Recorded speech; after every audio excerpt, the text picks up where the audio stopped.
अस्सलाम वालेकुम viewers, Pakistan fix के शो टाइम सेगमेंट में दिस इज नौशीन मसूद। आज शो टाइम सेगमेंट स्कूप में हम आपके साथ एक बड़ा मजे का लाइनअप शेयर करने वाले हैं और वो लाइनअप है वर्स्ट पाकिस्तानी ड्रामास ऑफ 2023। और ये मज़ेदार किस्म का लाइनअप हमने आपके लिए इसलिए कंपाइल किया है क्योंकि बहुत सारे लोग यूट्यूब पे सर्च कर रहे होते हैं बिंज वॉच करने के लिए कुछ मज़ेदार किस्म के ड्रामास। तो ये उन ड्रामास की लिस्ट है जिनसे आपको 100 गज की दूरी इख्तियार करने की ज़रूरत है। और अगर आप चाहते हैं कि आप एक क्वालिटी और एंटरटेनिंग टाइम स्पेंड करें तो प्लीज़ ये वो ड्रामास हैं जिनको हर सूरत पे अवॉइड करें। So here is the list.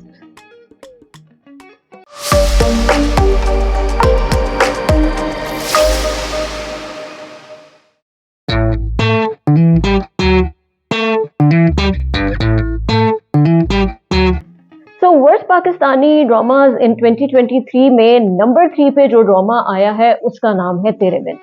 Although तेरे बिन ड्रामा को बड़ी कमर्शियल सक्सेस मिली और बहुत एक हाई व्यूअरशिप नंबर्स थे जो कि ना सिर्फ पाकिस्तान से बल्कि इंडिया से भी रिसीव हुए, लेकिन अगर इस ड्रामे का थोड़ा सा क्रिटिकल एनालिसिस किया जाए तो इसमें बहुत सारी ऐसी चीज़ें जो कि अननेचुरल और रियलिटी से बहुत ज़्यादा दूर थी। इसमें बहुत सी सिचुएशंस ऐसी क्रिएट की गई थी जिसमें बहुत ज़्यादा म्यूज़िक और फिल्मी किस्म की सिचुएशंस क्रिएट की गई थी जिसको काफ़ी तनकीद का सामना फेस करना पड़ा। इसमें जो सबसे ज़्यादा नोटेबल कैरेक्टर था वो था यमुना ज़ैदी का, जिसका नाम था मीरब। मीरब का कैरेक्टर बड़ा ही एनोइंग और स्टबन किस्म का था और इसको एक्सीडेंटली एक बड़ा ही सपोर्टिव किस्म का हस्बैंड मिल जाता है जो इसको ऐसी सिचुएशंस में भी सपोर्ट कर रहा होता है जिसमें इसने बहुत बड़े ब्लंडर्स और गलतियां की होती है, लेकिन उसके बावजूद वो बड़ी स्टबन और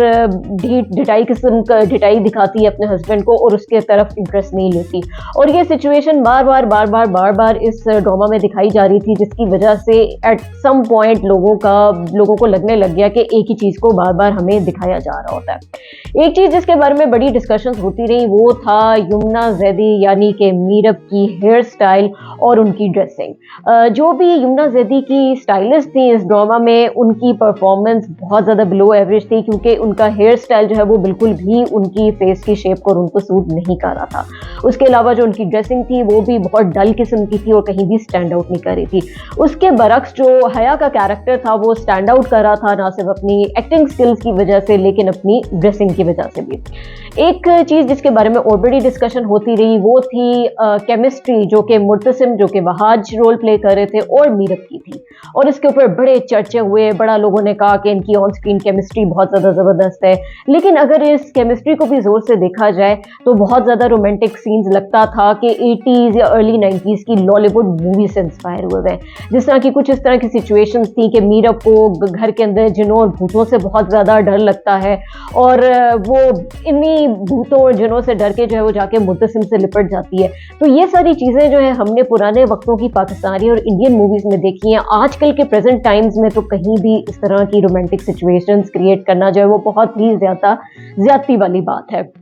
उसके अलावा एक जो ड्रामे का बहुत बड़ा सेविंग ग्रेस था वो थे मुर्तसिम जो कि वहाज ने रोल प्ले किया। मुर्तसिम की जो बॉडी लैंग्वेज थी, उसकी एक्टिंग थी, उसमें वो एक फ्यूडल लॉर्ड के कैरेक्टर के साथ फुल जस्टिस कर रहे थे और इसकी वजह से इस कैरेक्टर ने वहाज को एक स्टारडम की बहुत ज़्यादा पीक पे पहुंचा दिया।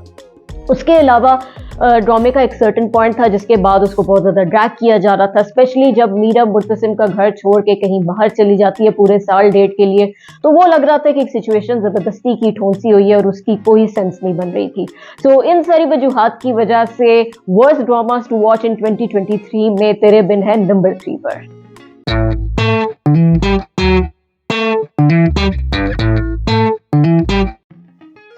इसी लिस्ट में नंबर 2 पे जो ड्रामा आया है उसको तो सभी जानते हैं जिसका नाम है मुझे प्यार हुआ था।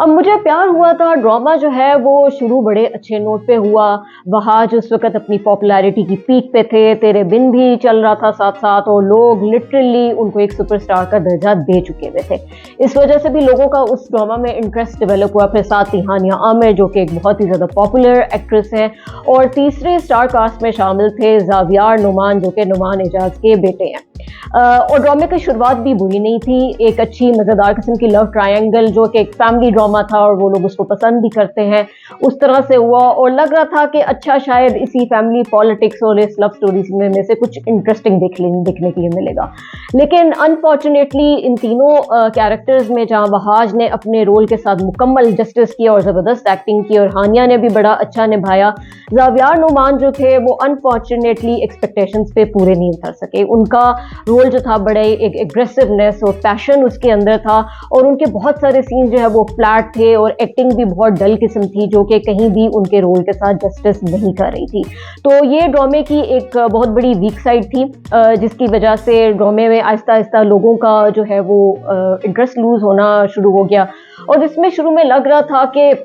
हाँ, अब लड़की जो है वो चूंकि ज़ावियार के कैरेक्टर में इंटरेस्टेड है और वहाद से उसकी शादी हो गई है, तो आगे अगर उसका इंटरेस्ट ज़ावियार के साथ रहेगा तो कुछ मज़ेदार सिचुएशन अराइज होगी, लेकिन ऐसा नहीं हुआ। ज़ावियार जो है वो एक अच्छा लड़का शुरू में दिखाया गया था जो उसको एक बड़ी सच्ची मोहब्बत एक लड़की से हो जाती है, लेकिन ऑल ऑफ अ सडन उसकी ट्रांसफॉर्मेशन हो गई एक नेगेटिव रोल में, विलन के रोल में, जो कि किसी को भी समझ नहीं आई कि वो एक अच्छा लड़का एक इतना नेगेटिव कैरेक्टर किस तरह से बन गया।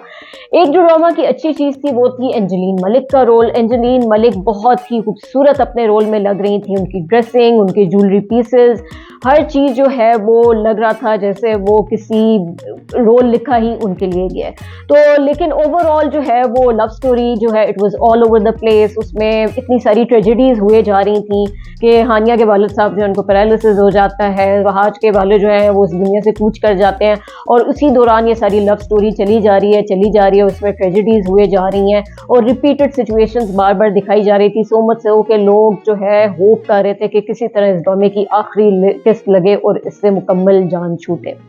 एक जो ड्रामे का बहुत ज़्यादा प्लस था वो था इसका साउंड ट्रैक। मुझे प्यार हुआ था ने पूरे इंडिया और पाकिस्तान में धूम मचा के रख दी और इसी साउंड ट्रैक की वजह से कैफी खलील जो है उनको एक सुपरस्टार का जो है वो दर्जा मिल गया। लेकिन अनलकीली इस गाने की इतनी ज़्यादा पॉपुलैरिटी भी जो है वो इस ड्रामा को जो है सेव नहीं कर सकी और by the end of the last episode लोग बिल्कुल थक हार के तंग पड़ चुके थे इस ड्रामा से। सो मुझे Pyar Hua Tha is one of the dramas which you badly need to avoid this year.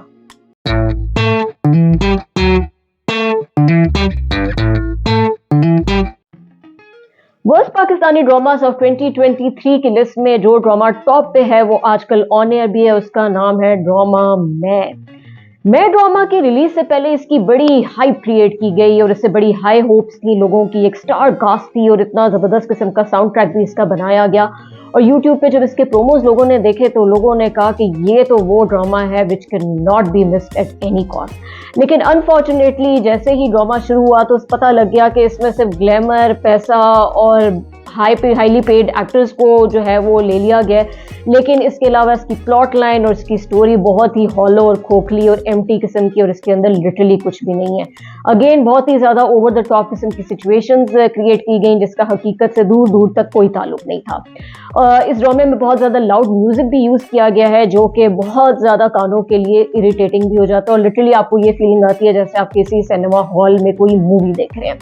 एक कैरेक्टर जिसका बहुत ज़्यादा तस्करा किया जा रहा है वो है मुबशरा जाफर का, जिसको आयजा खान ने अदा किया है और इस पर भी बहुत ज़्यादा क्वेश्चन मार्क्स उठ रहे हैं और बहुत ज़्यादा तनकीद की जा रही है। सबसे पहली बात तो ये कि आयजा हमेशा बड़ी दुखी और पिचारी किस्म के रोल्स करती रही हैं और एकदम से उनको एक सोशलाइट और बड़ी ही ज़बरदस्त किस्म की हाई फाई फैमिली का उनको एक रिप्रेजेंटेटिव बना दिया गया जिसमें वो बिल्कुल भी सूट नहीं कर रही हैं। और अगर एक साइकोपैथ को के रोल को उन्होंने दिखाना भी था तो वो बड़े सटल तरीके से भी दिखाया जा सकता है। उसमें ज़रूरी नहीं है कि आप इतनी ओवर एक्टिंग करें, इतनी लाउडनेस दिखाएं और इतने ओवर किस्म के एक्सप्रेशन दें। उसको बड़े ही एक ठहराव के साथ भी बड़ी खूबसूरती के साथ उस कैरेक्टर को निभाया जा सकता था। उसके अलावा बार बार वो मुबशरा जाफर आई एम मुबशरा जाफर करती हैं जो कि बहुत ही ज़्यादा अनोइंग हो जाता है एक सर्टेन लेवल के बाद। इसी सारी चीज़ों की वजह से उनके कैरेक्टर को कंपेयर किया जा रहा है किरण मलिक के साथ, जो कि जैसी आपकी मर्जी में अगेन एक सोशलाइट का रोल प्ले कर रही हैं और उनकी बॉडी लैंग्वेज, उनकी डायलॉग डिलीवरी, हर चीज़ मुकम्मल जस्टिस कर रही है। और लोग ये कह रहे हैं कि this is how a true socialite looks like, not how Mubashra Jafar behaves. क्योंकि मुबशरा जाफर की जिस तरह की ड्रेसिंग है, ऑल्दो आयजा ने बड़े हाई एंड किस्म के ब्रांड्स भी पहने हैं और बहुत महंगी किस्म के हर चीज़ यूज़ की, एक्सेसरीज भी उनकी बहुत महंगी है, लेकिन लिटरली इस तरह की फीलिंग उनको देख के आती है जैसे किसी के पास 1.5 साल पहले नई नई दौलत आई है और उसने एकदम से सैलून जाना शुरू किया और उसको है कि जितने पैसे हैं वो एक ही दफ़ा मैं अपने ऊपर लगा दूँ। एक बड़ी मज़ाइका खेज जो इस ड्रामा के अंदर है वो है इसके अंदर एक्टर्स की प्रोनाउंसिएशन, और इसमें भी टॉप ऑफ द लिस्ट है आयजा और उनके भाई का कैरेक्टर जो कि रेहान का है वो है।